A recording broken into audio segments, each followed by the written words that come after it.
ইনি আক্তার হোসেন, একজন ব্যবসায়ী। তার নিজের নামে কোনো লোন নাই। এখন লোনের আবেদন করেছেন, লোন নিয়ে ব্যবসা বড় করবেন তাই। কিন্তু সিআইবি রিপোর্ট খারাপ, তাই আর লোন পাননি ব্যাংক থেকে। তিনি কখনো ব্যাংক থেকে লোন নেননি, তারপরও তার সিআইবি রিপোর্ট খারাপ। কেন সিআইবি রিপোর্ট খারাপ হলো?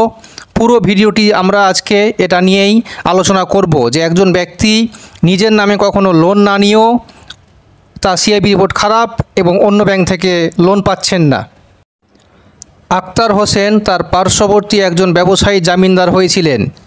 সেই ব্যক্তি অর্থাৎ সেই লোন গ্রহীতা ঠিকমতো লোন পরিশোধ না করার জন্য তার লোন ডিফল্ট হয়েছে। আক্তার হোসেন সেই ব্যক্তির জামিনদার ছিলেন, তাই আক্তার হোসেনের সিআইবি রিপোর্ট খারাপ। অন্য ব্যাংক থেকে লোনের আবেদন করেও তাকে অন্য কোনো ব্যাংক লোন দেয়নি। এভাবেই অনেকে বুঝে হোক বা না বুঝে হোক জামিনদার হয়ে থাকে। লোন গ্রহীতা যদি ঠিকমতো লোন পরিশোধ করে তাহলে জামিনদারের প্রবলেম হয় না। প্রবলেমটা হয় যদি লোন গ্রহীতা ঠিকমতো লোন পরিশোধ করতে না পারে, তাহলে লোন গ্রহীতা এবং জামিনদার সমান দায় দোষী হয়ে যায়। আমি পুরো ভিডিওতে দেখাবো জামিনদার কি, জামিনদারের দায় কতটুকু এবং জামিনদার সম্পর্কে আইন কি বলে। বিস্তারিত দেখতে আমার ভিডিওটি সবাই দেখুন এবং যারা এখনও আমার চ্যানেলটি সাবস্ক্রাইব করেননি সবাই সাবস্ক্রাইব করে দিবেন। সংক্ষেপে আমি একটু বলে নিই জামিনদার কি। সাধারণত জামিনদার হলো এমন ব্যক্তি যিনি কোনো গ্রাহক বা লোন গ্রহীতার লোনের বিপরীতে উনি গ্যারান্টার হিসেবে মনোনীত হয়ে থাকেন। অর্থাৎ যখন কোনো গ্রাহক বা লোন গ্রহীতা কোনো ব্যাংক বা আর্থিক প্রতিষ্ঠান থেকে লোন নেন, তখন লোনের বিপরীতে গ্যারান্টার হিসেবে কোনো ব্যক্তিকে দিতে হয়। গ্রাহক সময় মতো লোন পরিশোধ করলে কোনো সমস্যা হয় না, কিন্তু লোন গ্রহীতা পরপর 3টি কিস্তি না দিলে ব্যাংক বিষয়টি সিরিয়াসলি নেয়। তারপর একটা পর্যায় আছে যার পরে ব্যাংক আইনি প্রক্রিয়া শুরু করে, মামলা করে লোন গ্রহীতা এবং জামিনদারের বিরুদ্ধে। আইনে কি বলা আছে আমরা একটু দেখে নেই। অর্থাৎ লোন গ্রহীতা যদি ঋণখেলাপি হয় তার দায় বর্তায় গ্যারান্টারের ওপর এবং সেই গ্যারান্টারকেও ঋণখেলাপি হিসেবে বিবেচনা করা হয়।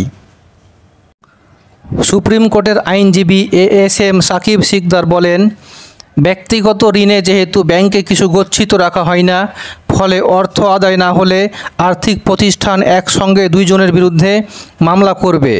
অর্থাৎ লোন গ্রহীতা এবং জামিনদার সমান দায়ী এবং যদি লোন গ্রহীতা লোন পরিশোধ না করে তাহলে লোন গ্রহীতা এবং জামিনদার উভয়ের ওপরেই মামলা করা যাবে। আমরা আরেকটি উদাহরণ হিসেবে বলতে পারি, যেটি বললে আপনাদের মধ্যে বিষয়টা অনেক ক্লিয়ার হবে। ধরুন মিস্টার রহিম কোনো ব্যাংক থেকে 20 লাখ টাকা লোন নিয়েছে। মিস্টার জমির তার জামিনদার। মিস্টার রহিমের উদ্দেশ্য ছিল অসৎ, সে লোনের টাকা ঠিকভাবে দেয় না এবং সে ডিফল্টার হয়ে গেছে। ব্যাংক দুইজনের নামে মামলা করতে পারবে, কারণ মিস্টার রহিম হচ্ছে লোন গ্রহীতা এবং মিস্টার জমির হচ্ছে সেই লোনের জামিনদার। মিস্টার রহিম টাকা দিতে না পারলে মিস্টার জমিরকেই টাকা দিতে হবে এবং টাকা দিয়ে ব্যাংক থেকে দায় মুক্তি নিতে হবে। এখন বলা যেতে পারে যে জামিনদার মিস্টার জমির, সে যে লোন গ্রহীতার টাকা পরিশোধ করলো, সে টাকাটি এখন কিভাবে নিবে? এটার জন্য আলাদা নিয়ম আছে, আলাদা আইন আছে। অর্থ ঋণ আদালতে মামলা করে জামিনদার অর্থাৎ মিস্টার জমির মিস্টার রহিমের কাছ থেকে তার পাওনা টাকা বুঝিয়ে নিতে পারবে। তাহলে আমরা পরিশেষে বলতে পারি যে একজন জামিনদার নিজে লোন না নিয়েও লোন গ্রহীতার মতো সমান দোষী।